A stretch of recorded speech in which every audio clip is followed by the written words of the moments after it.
as you know, is one of the 3 poisons. So when we go to sleep at night, there's a common saying here in our culture, maybe in yours too. Never go to bed angry or in a fight. Always try to work it out. This is a common saying. This is not a Buddhist saying. This shows you that we can find wisdom not necessarily only in the sutras, but if we look for it, we can find the Dharma everywhere. And some of our common sayings, like, you give me a pain in the neck. Physically,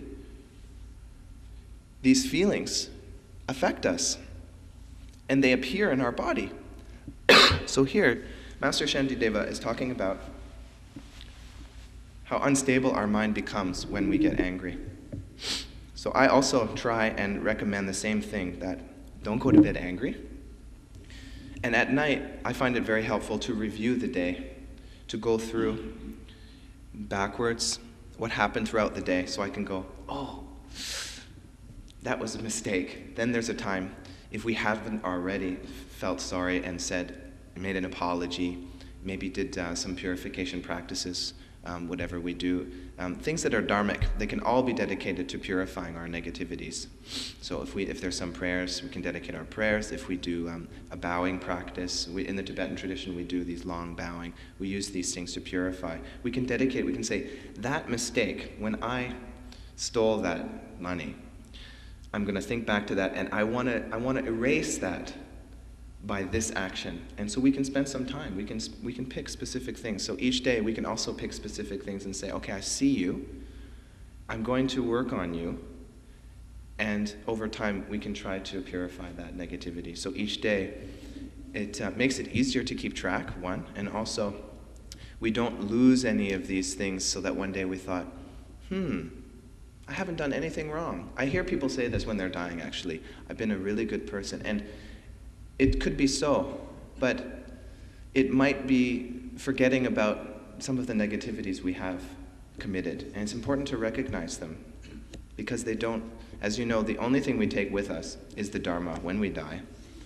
And unfortunately, or maybe this is just natural law, we take all of our karma with us, virtuous and non-virtuous.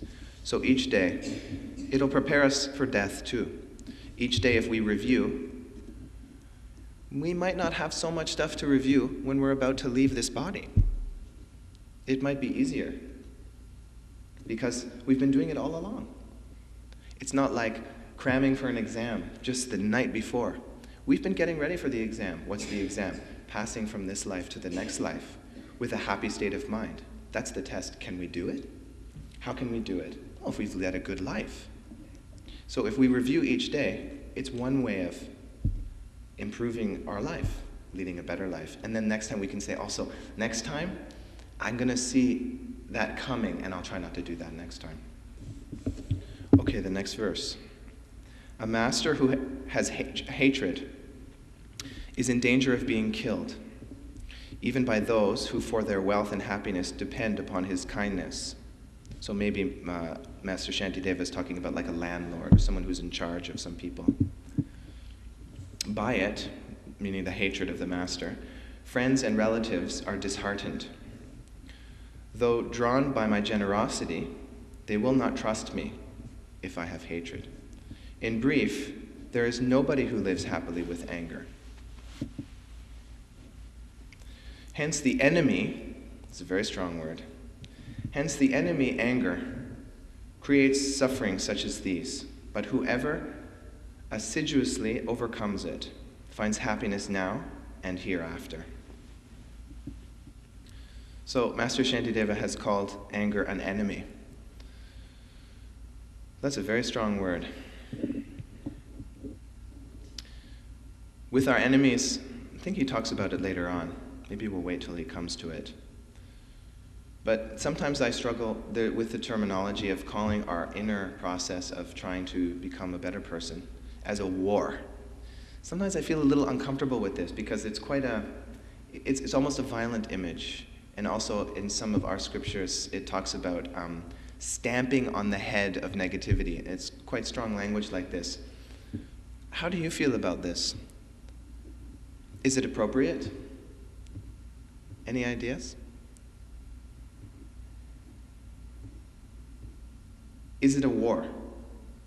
Are we having a war inside? Ready? I'm putting him on the spot.